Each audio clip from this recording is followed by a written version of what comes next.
ዛሬ የታሪካችንን መነጽር ወደ ኋላ በማዞር የጊዜን መጋረጃ ገልጠን ወደ ጥንታዊቷና ድንቅ ስልጣኔ ባለቤት ወደ ሆነችው ወደዚያ ዘመናት በማይሽሩት ንፋስና ዝናብ ባልበገራቸው ግዙፍ የድንጋይ አምዶቿ ስር ወደ ተቀበረው ሚስጥር በአንድ ወቅት ዓለምን ከገዙ 4 ታላላቅ መንግስታት አንዱ የሆነችው ከሮምና ከፋርስ ጋር እኩል የናኘችው የምስራቅ ድምቀት ወደ ተባለችው አክሱም እንጓዛለን።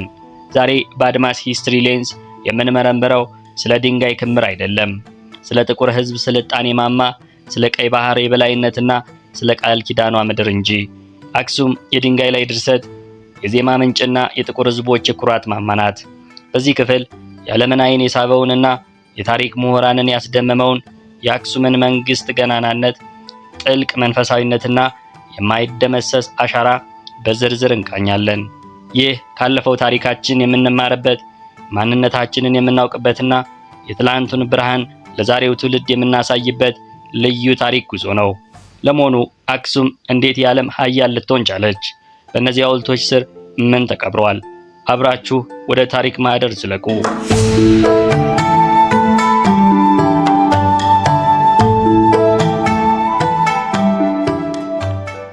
አክሱም ዝም ብላ የተገነባች ከተማ አልነበረችም፣ የጥንቱ ዓለም የኢኮኖሚ ሞተር እንጂ። በአዶሊስ ወደብ በኩል የአፍሪካን ወርቅ፣ የዝሆን ጥርስና ቅመማ ቅመም እስከ ህንድና ሮም ድረስ ታደርሳለች።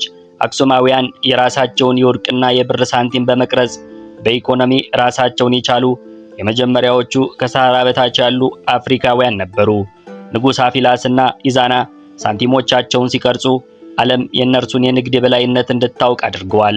ይህች ሀገር የጥንቱ ዓለም ወልስትሬት ነበረች ብንል ማጋነን አይሆንም።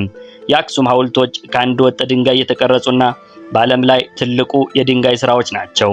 ያለምንም ሲሚንቶ ወይንም ማጣበቂያ ለሺህ ዓመታት ቆመው መኖራቸው የኢንጂነሪንግ ተዋህዋቸውን ያሳያል።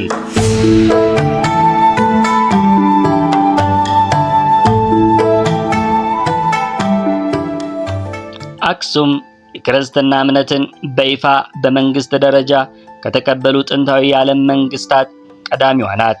በ4ኛው መቶ ክፍለ ዘመን በንጉሥ ኢዛና ዘመን ክርስትና መግባቱ አገሪቱ የራሷን ፊደልና ስነ ጽሑፍ እንድታዳብር ትልቅ በር ከፍቷል። ይህ ሃይማኖታዊ ለውጥ ደግሞ ሌላኛውን የአክሱም ድምቀት ቅዱስ ያሬድን ወለደ። ቅዱስ ያሬድ ከሰው ልጅ አእምሮ በላይ በሆነ ረቂቅ ጥበብ የዜማ ምልክቶችንና 3ቱን የዜማ ስልቶች ማለትም ግዕዝ፣ እዝልና አራራይ በመፍጠር ለኢትዮጵያ ኦርቶዶክስ ተዋሕዶ ቤተክርስቲያን ብቻ ሳይሆን ለዓለም የሙዚቃ ታሪክ አዲስ ፈርቀዳጅ ሆኗል።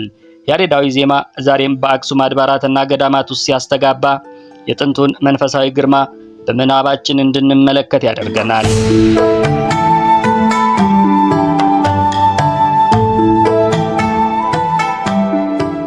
የአክሱም ገዳማትና አድባራት ደግሞ የታሪክና የቅዱሳን መቃብር ብቻ ሳይሆኑ የጥንታዊ መጻሕፍትና የቅርሶች ማከማቻ ሙዚየሞች ናቸው። በአክሱም ጽዮን ማርያም ቤተክርስቲያን የሚገኘው የቃል ኪዳኑ ታቦት አክሱምን የዓለም መንፈሳዊ ማዕከል እንድትሆን አድርጓታል።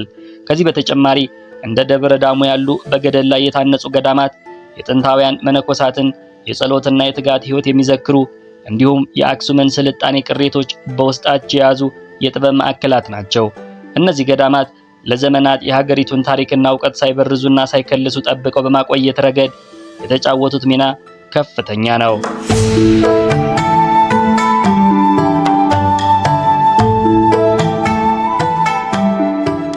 የአክሱም ገናናነት ግን በመንፈሳዊ ዓለም ብቻ የተገደበ አልነበረም። በወቅቱ የነበረውን ዓለም አቀፍ የንግድ መስመርም በእጇ ትቆጣጠር ነበር። በአዶሊስ ወደብ በኩል ከህንድ፣ ከሮም፣ ከባዛንታይንና ከፋርስ ጋር የነበራት የንግድ ትስስር አክሱምን የዓለም የንግድ ማዕከል አድርጓታል። ወርቅ፣ የዝሆን ጥርስ፣ የዝንጀሮ ቆዳና የከርቤ ቅመሞች ከአክሱም ተነስተው ዓለምን ያጥለቀልቁ ነበር። ከሁሉም በላይ ደግሞ የራሷን የወርቅ የብርና የነሐስ ሳንቲሞች ቀርጻ ለንግድ ልውውጥ መጠቀሟ ኢኮኖሚዋ ምን ያህል ደረጃ እንደነበርና ሉዓላዊነቷ የተከበረ እንደነበር የሚያሳይ ትልቅ የታሪክ ማረጋገጫ ነው።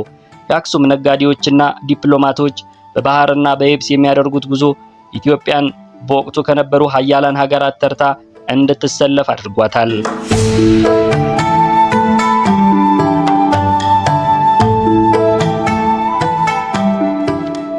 ማንም ታላቅ መንግስት መጨረሻ እንዳለው ሁሉ የአክሱምም ፀሐይ ማዘንበሉ አልቀረም። የቀይ ባህር የንግድ መስመር በአረቦች እጅ መውደቅ፣ የተፈጥሮ ሀብት መመናመንና በ10ኛው ክፍለ ዘመን የተነሳው የዮዲት ኃይለኛ ወረራ አክሱምን አዳክሟት። ሆኖም ግን አክሱም ስትወድቅ ዝም ብላ አልነበረም። ዘሯንና ስልጣኔዋን ለዛጉዌና ለጎንደር አውርሳ እንጂ። አክሱም ከሺህ ዓመታት በኋላም ቢሆን ለኢትዮጵያውያን ብቻ ሳይሆን ለመላው ጥቁር ሕዝብ የኩራትና የማንነት ምንጭ ሆና ትቀጥላለች። ያ ግርማ ሞገስ ያለው ታሪክ፣ ያ ረቂቅ የዜማ ጥበብና የማይናወጥ መንፈሳዊ መሰረት ዛሬም ድረስ በደማችን ውስጥ ይፈሳል። የአክሱም ሐውልቶች ሲቆሙ የነበረው ጥንካሬና ጥበብ ዛሬም ለትውልዱ ትልቅ ትምህርት ይሰጣል። የታሪካችን መስታወት የሆነችው አክሱም ትላንት ምን እንደነበረን የምታሳየን ብቻ ሳትሆን ነገም ታላቅ መሆን እንደምንችል ተስፋ የምታሳየን የጥበብ መብራት ናት። ይህንን ታላቅ ታሪክ አውቀን ለቀጣዩ ትውልድ ለማስተላለፍ የሁላችንም የቤት ስራ ነው። በመሆኑም አድማስን አሻግረን ስንመለከት አክሱም የታሪክ ቅሬት ብቻ አይደለችም። እሷ የማንነታችን መሰረት፣ የጥቁር ሕዝብ የኩራት አርማና የጥበብ ምንጭ ናት። በእነዚህ ሐውልቶች ስር የተቀበረው ታሪክ ዛሬም በደማችን ውስጥ ይፈሳል።